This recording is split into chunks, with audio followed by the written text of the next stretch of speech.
From living on the edge, just trying to make ends meet, to seeing how Caltrans is using your tax money to buy their fleet of cars, the To The Point team has been making sure your voice and concerns are heard. Hello, I'm Alex Bell, and welcome to this episode of To The Point in the Community.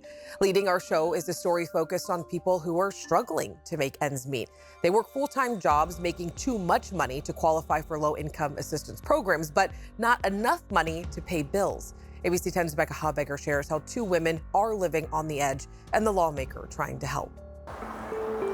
Come on in. Hi. Kim Crosby and her 8-year-old pup Izzy live in this 2-bedroom, 1,150 square foot home she rents for $2,250 per month in Fairfield. Used to a bigger space, moved from a 3-bedroom, 2-bath home in Vacaville because the owners wanted to sell the house, found this place here in Fairfield. That was 2 years ago, in the middle of the pandemic and a hot housing market. She downsized and is paying more. Her monthly rent jumped $450, just enough to put her in a bind. I am gainfully employed. I make a good wage, a decent wage, but I'm unable to pay the PG&E bill. The state put a freeze on service disconnections for much of the pandemic, so Crosby, who works full-time, says she opted to pay rent instead of her gas and electric bill, and now owes more than $4,000. It's like you have to be destitute in order to qualify for any of the financial programs or assistance that they have. And I don't qualify. I have a good job, I make a decent wage, I have a good employer, but it's just not enough. It doesn't keep up with the rise in inflation. What am I going to do? And she's not alone. State data show across California more than 2.8 million energy utility customers were in some kind of past due debt between the start of the pandemic and the close of 2021. Go get it? Go get your pup. Over in Vacaville, I met with Carrie Mathis and her puppy Bailey. Good girl. She and her 2 kids were renting a home in Crockett, and like in Kim Crosby's situation, the owner decided to sell during the pandemic. So Mathis moved to Vacaville to be closer to her aging parents. I couldn't find anything. At the time, the rental market was just like everybody was moving to Vacaville and Fairfield and this area. For that same reason, it was supposed to be cheaper. It took forever to find something, but I finally did. That was a year ago. She's paying $2,500 per month for a small 4-bedroom house for her and her 18-year-old twins on a single income. I'm not a slacker. I work. I clean people's houses for a living, and that brings in a lot of money. I DoorDash, I Instacart, I work with a caterer, and it just got harder and harder as the year progressed to be able to pay rent, PG&E, water. I was picking okay, which one am I going to pay this month? I think I've just hit a wall. She says she's behind on PG&E and car payments, among other bills, and she's considering leaving California. It's just virtually impossible for a single income to make it anywhere here. That problem is not escaping the notice of state lawmakers. You have a large segment of the workforce that is sort of stuck, and even those who aren't as stuck are just barely making it and still working really hard to meet the basic thresholds. That is not something that is sustainable. State Senator Steve Padilla introduced legislation this session that would require the state to create a formula to calculate a real living wage. This is the means through which we can measure and assess what is required to get housing in California and to live. Minimum wage, he says, doesn't take all that into account and never has. When California originally established a minimum wage, for example, at the turn of the 20th century, there was no baseline formula other than to create a proper living, which really wasn't fully defined. Over the years, California's minimum wage has gone up from 16 cents per hour in 1916 to $15.50 this year. But there never was an underlying basis for how do you determine what that should be in the very first place. So the bill would have required that formula to be created and decided upon, and it would have required that it be linked to housing costs regionally throughout the state and on an average throughout the entire state. The bill did not get out of committee this year. If I have to, I'll introduce 100 bills. I'll introduce it every year. He says it boils down to this simple principle. The deal is you work hard and you work honest, and you'll be able to put food on the table, you'll be able to put a roof over your head. That is no longer true. And there is something fundamentally socially inequitable about that, and we're not going to be able to start to address it in meaningful ways if we don't at least start collecting the data. He says that information could be used to make changes like expanding income eligibility for social safety net programs, the kind Crosby and Mathis don't currently qualify for because, again, they make too much money. One day at a time. That's all I can do. She and Crosby are sharing their stories to let others in their situation know they're not alone. It's not easy, but if I help one person, I'm glad I did it.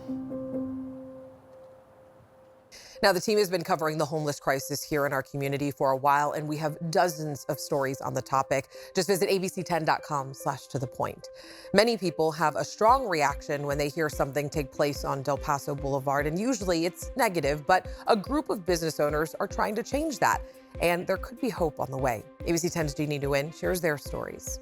It was the place to be. In the 40s, 50s, and 60s, so the city of North Sacramento had always been its own city, and so Del Paso Boulevard is like downtown. Del Paso Boulevard, a place for people to live, eat, and play. In the 1920s, it was known as the city of North Sacramento. Just a hub. You have 2 theaters there, grocery stores, all these mom and pop businesses. There was a bowling alley, there was the ice skating rink, and restaurants, car dealerships, a lot of good activity. Coffee shops. That ice skating rink now looks like this, overgrown with weeds. Mom and pop shops like Tabor Furniture closed.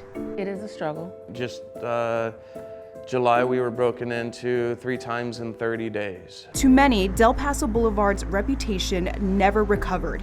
Some believe the downward spiral started when the area merged with the city of Sacramento in the 1960s. You just see spirals of whether it be poverty, crack cocaine, unemployment, all these things of the 70s, 80s, and 90s that took its toll on Del Paso Boulevard.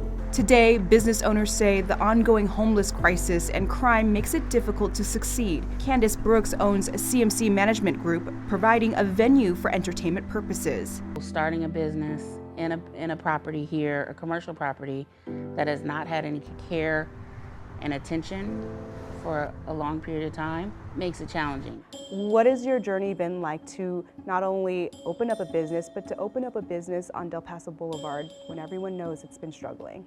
Yeah, it's a struggle. So that is a whole different heartache and pain. The break-ins, shootings, the violence, and all of that. A few steps away from Brooks is John Blair, Co-owner, founder, Never Bored, and Graffiti for Good. a business owner and resident in the same neighborhood. Blair says he's doing his best to keep his business alive despite constant break-ins, shootings, and homeless problems. Having to go through that and rebuild each time is very, that's a process. Having people constantly sleep out in front of your business. It's gotten so bad for Frederick Adams, co-owner of Universal Clothing Boutique, he's had to close down a portion of his store after multiple break-ins this past year. How much do you think that totaled in merchandise loss? Over $10,000, yes. Making him unsure about the future of his business. We're trying to do everything we can to stay here, but I'm not for sure. I don't know how much longer I could take it. What help have you gotten from the city, if any? Next question, please. I'm unsure on what the actual help from the city has been. Even though business owners don't feel like there have been any resources, the Del Paso Boulevard Partnership has received $280,000 from the city 2 years ago. That money goes towards the partnership's Clean and Safe program that pays maintenance crews to clean up the streets, pick up trash, and an off-duty police program.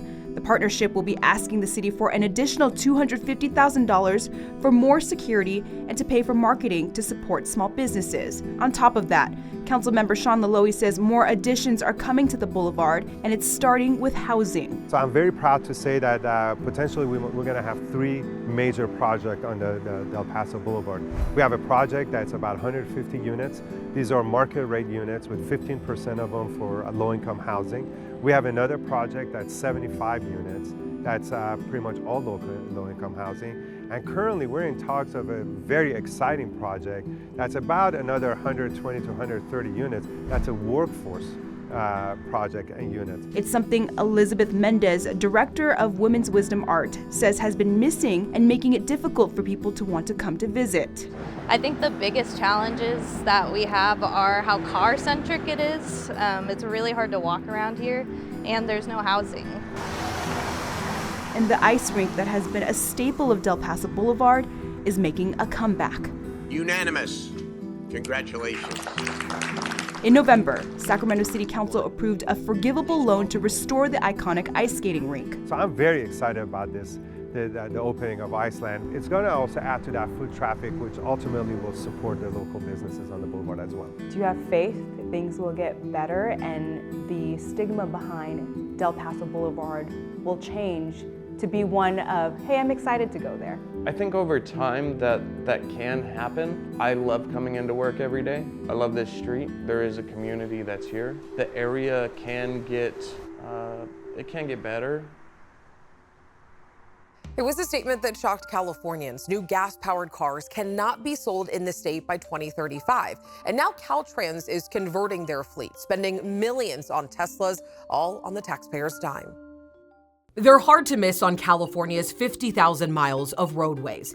But you might do a double take when you see the newest addition to Caltrans's fleet, Teslas. Are they a good use of taxpayer dollars? To find the answer, we went to Caltrans' main artery, the division of equipment in East Sacramento. Robert Myers oversees the fleet. We purchase and produce the vehicles for the entire state of California and Caltrans. He says Caltrans has been transitioning their sedans and SUVs to electric vehicles decades before Governor Newsom's mandate. Caltrans purchased Toyota RAV4s all the way back in the year 2000. It's what started our transition into EVs. Caltrans says that their fleet consists of 12,000 vehicles. Their goal is to be all electric by 2035.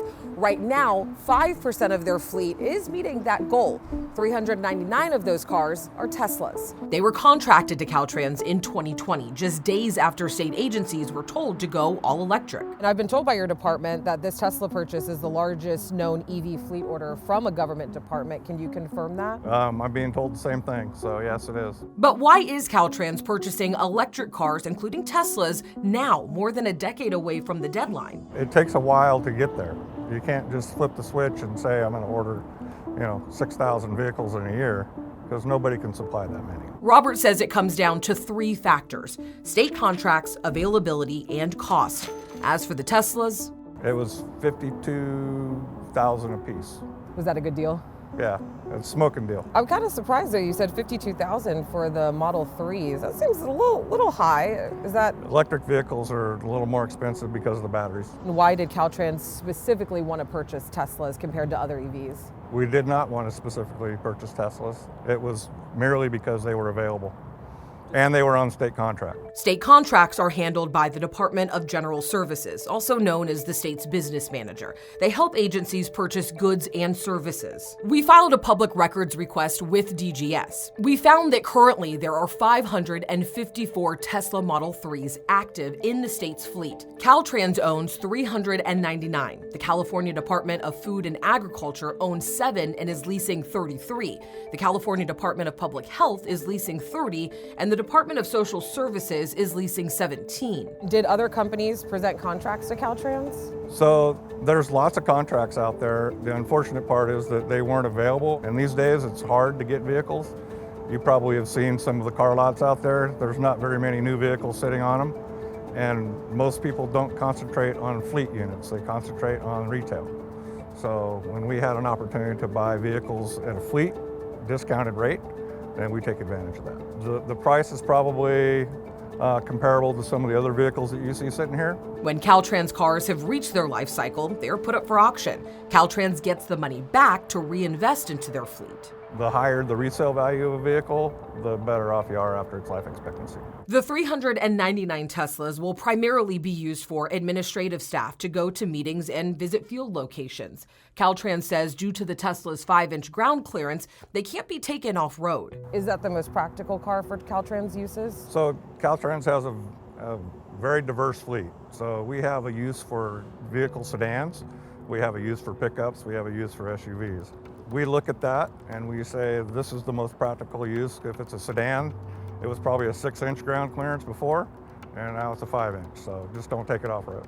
They shouldn't be taken off-road anyway. We know that a lot of people right now in California, they're struggling. That's just a fact. When it comes to inflation, when it comes to the cost of living, people are struggling in the state. So when residents see Caltrans driving Teslas on the road, what do you think that will say to taxpayers? Well, I'm hoping it says that Caltrans is leading the way, because really what it comes down to is getting the volume of vehicles on the road so that there's resale markets for them in the future. You don't see a lot of them right now, and the prices are really high. If government and city and local entities are embracing this technology and move it forward, then it's going to lower the cost in the secondary market for all the people of California. Right now, Caltrans' primary focus is on swapping what's known as their light-duty cars and SUVs for electric. But they've also been transitioning their larger fleet of cargo and plow trucks to greener alternatives. This facility actually builds and manufactures all the vehicles, heavy-duty fleet for a Caltrans fleet.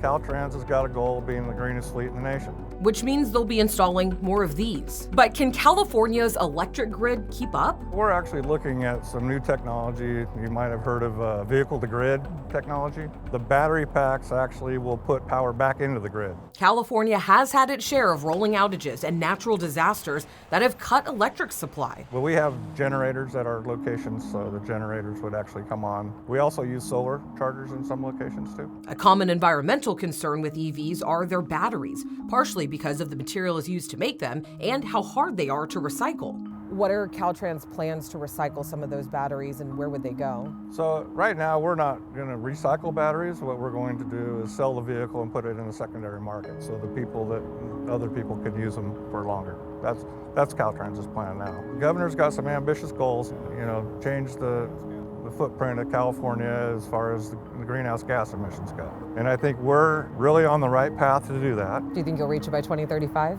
That's my goal.